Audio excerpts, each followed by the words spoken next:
Hello साथियों, आपका अपना चैनल गीतामा ऑनलाइन क्लासेस में स्वागत है। मैं अमन राज आज आप लोगों के लिए फिजिक्स का चैप्टर लेकर आया हूं, जो कि पिछले क्लास में हम लोग पढ़े थे। जो फर्स्ट चैप्टर था फिजिक्स का, उसके आगे हम लोग आज पढ़ेंगे। आज हम कुछ ये इम्पोर्टेंट है आपके एग्जामिनेशन के लिए। क्या है आज?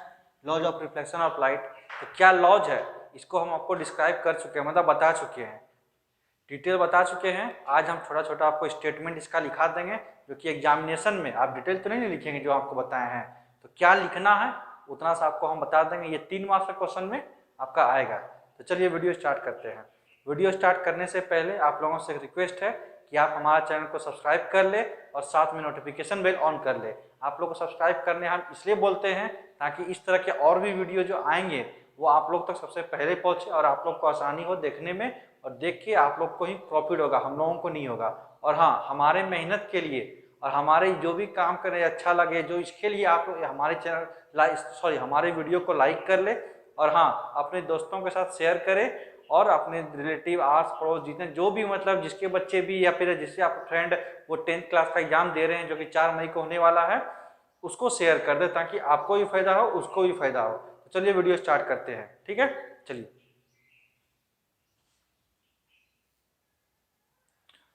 तो देखिए बच्चों, क्या है laws of reflection. The laws of reflection question क्या आएगा? What is laws of reflection, define laws of reflection, यही क्वेश्चन आएगा ना।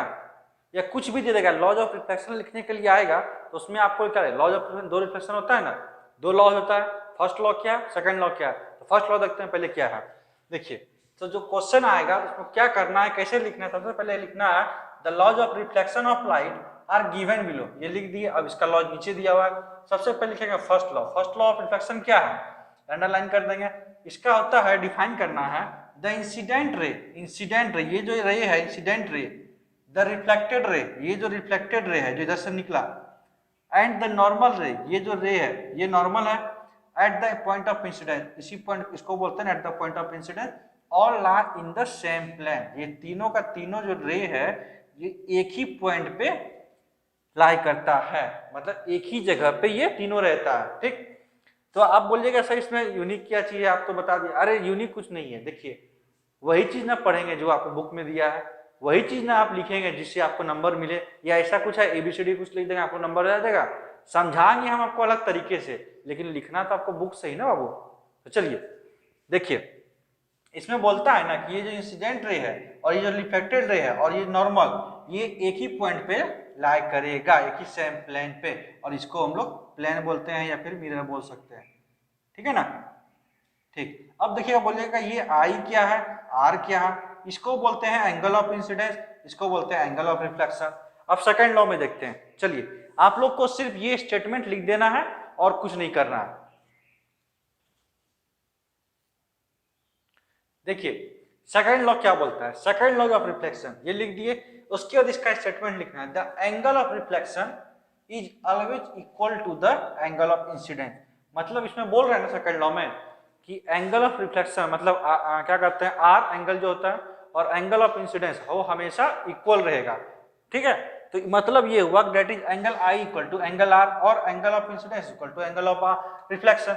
लेकिन इसमें आप देखिएगा स्टेटमेंट में लिखा हुआ है रिफ्लेक्शन और बाद में लिखा हुआ है इंसिडेंस, और लेकिन यहाँ लिखते हैं इंसिडेंस पहले और रिफ्लेक्शन पहले बाद में। तो इसका यही जवाब है कि सबसे पहले आप हमको बताइए एंगल ऑफ इंसिडेंट ना उसमें आएगा तब ना रिफ्लेक्टेड रे निकलेगा। ऐसा थोड़ा रिफ्लेक्टेड रे आएगा तब फिर इंसिडेंस आएगा।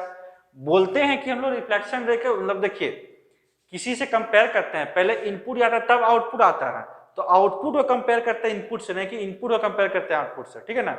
जब भी हम लोग निकालते हैं उसका क्या कहते हैं एफिशिएंसी, तो आउटपुट बाय इनपुट होता है ना। तो वैसे ही जो सेकंड लॉ है angle of reflection is equal to always equal to angle of incident, ठीक। मतलब इंसिडेंट रे जो हम लोग दिए किसी प्लेन में उसका जो रिफ्लेक्टेड रे निकला और दोनों जो नॉर्मल के साथ जो एंगल बनाएगा, एंगल ऑफ इंसिडेंस क्या होता है, इंसिडेंट रे और जो नॉर्मल के दोनों के बीच में जो एंगल बनता है आई, जिसको हमने डिनोट किया था फिगर में, उसी को बोलते हैं एंगल ऑफ इंसिडेंस। और जो रिफ्लेक्टेड रे का जो एंगल ऑफ रिफ्लेक्ट बनता है वो किसके बीच में, एंगल क्या कहते हैं रिफ्लेक्टेड रे और नॉर्मल रे के बीच में जो बनता है आर, उसी को बोलते हैं एंगल ऑफ रिफ्लेक्शन। चलिए, तो ये होता है। आप लोग इतना अगर लिख देंगे तो आप लोग को 3 मार्क्स आ जाएगा। ज्यादा आप लोगों को कुछ नहीं लिखना है, एग्जाम में आप लोगों के पास टाइम की कमी रहती है, क्वेश्चन आप लोगों को 30 आता है, उसको आपको लिखना है और आप लोग पढ़ने पे ध्यान दीजिए। चलिए ठीक है, अब दूसरा क्वेश्चन आप लोगों को दिखाते हैं।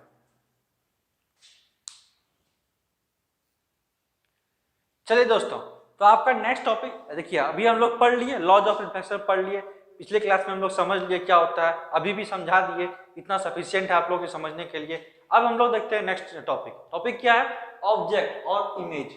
अब बोलिएगा सर ये, अब देखिए हम लोग तो क्या होता है लाइट ये सब कुछ पढ़ चुके हैं, अब हम लोग पढ़ेंगे इमेज और ऑब्जेक्ट कब बनता है, कैसे बनता है, कहाँ बनता है। तो सबसे पहले हम लोग जानेंगे ऑब्जेक्ट होता क्या चीज है, इमेज क्या चीज होता है। तो चलिए अब हम लोग देखते हैं ऑब्जेक्ट क्या चीज होता है और इमेज, ये दोनों का स्टेटमेंट और डिफाइन लिख देते हैं, डिफिनेशन लिख देते हैं ताकि आप लोगों को समझने में आसानी हो।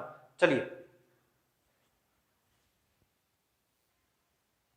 देखिए ऑब्जेक्ट और इमेज क्या होता है। आप लोग बोलते होंगे या मन में सोचते होंगे कि सर क्या कर रहे हैं। अरे भाई देखिए बोर्ड है, ठीक, लिखना पड़ता है, लिखने में भी कुछ टाइम लगता है, इसलिए बोलते हैं हम लोग कितना मेहनत करते हैं। आप लोग हम लोग के मेहनत के लिए थोड़ा सा कम से कम लाइक कर दीजिए, सब्सक्राइब कर दीजिए। अभी देखिए हाल फिलहाल में ट्राइपॉड टूट गया था, पता ही है आपको, वीडियो नहीं बना पाए। ट्राइपॉड कौन पकड़ेगा? जो हम लोग कैमरा लगाते हैं वो कौन पकड़ेगा? आप तो आइएगा नहीं पकड़ने के लिए, ट्राइपॉड ही नहीं खड़ा करते हैं, उस पर कैमरा लगाते हैं, फिर आप लोग के लिए वीडियो बनाते हैं। बार बार देखिए यहाँ से वहाँ जा रहे हैं आ रहे हैं, आप क्या करते हैं जाके वहाँ पर आपको पॉज करते हैं, उसके बाद ताकि पॉज करने से क्या होगा आप लोग का समय कम। मान लीजिए आपको लाइव में क्या करते हैं, रिकॉर्ड करते करते आपका हम क्वेश्चन लिखेंगे तो आपको टाइम वेस्ट होगा ना। हम लोग जानते हैं टाइम कितना प्रीशियस होता है। तो चलिए ज़्यादा लेट नहीं करते हैं, अब समझाते हैं आप लोग को क्या है ऑब्जेक्ट और इमेज। ऑब्जेक्ट किसको बोलते हैं? Any things which gives out light rays, कोई भी चीज जो लाइट रेज देता है, आइदर इट्स ऑन जो कि अपने आप से, और बाय रिफ्लेक्टेड बाय इट, और इसके थ्रू रिफ्लेक्टेड किया, इज कॉल्ड ऑब्जेक्ट। उसको हम लोग क्या बोलते हैं? ऑब्जेक्ट बोलते हैं। अब एग्जांपल ले लेते हैं। एग्जांपल में क्या है?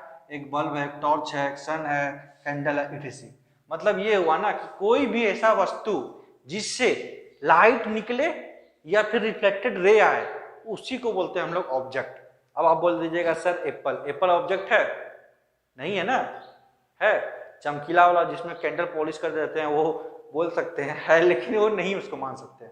हम लोग क्या मानेंगे? सन को मानेंगे, टॉर्च को मानेंगे, कैंडल को मानेंगे, लालटेन जो होता है वो उसको मानेंगे, आजकल जो गांव में जलता है डिबिया उसको भी बोलेंगे, दिवाली में जो जलाते हैं इमरजेंसी लाइट, वो भुक भुक वाला लाइट, उसको भी बोलेंगे ऑब्जेक्ट। मतलब कुछ भी वैसा ऑब्जेक्ट जिससे लाइट इमिट हो अपने आप से या फिर रिफ्लेक्शन, जैसे कि मून, मून भी एक तरह का ऑब्जेक्ट है, उसमें अपना लाइट नहीं है, लेकिन सन का जो लाइट उसमें आता है उससे रिफ्लेक्शन होता है, वो इसलिए ऑब्जेक्ट बन जाता है। ठीक है, नेक्स्ट देखते हैं इमेज क्या होता है। Image is an optical appearance, ये क्या है? एक ऑप्टिकल अपीयरेंस है, produce when light rays coming from an object. ये बनता है कब? जब लाइट रेज आता है कहां से?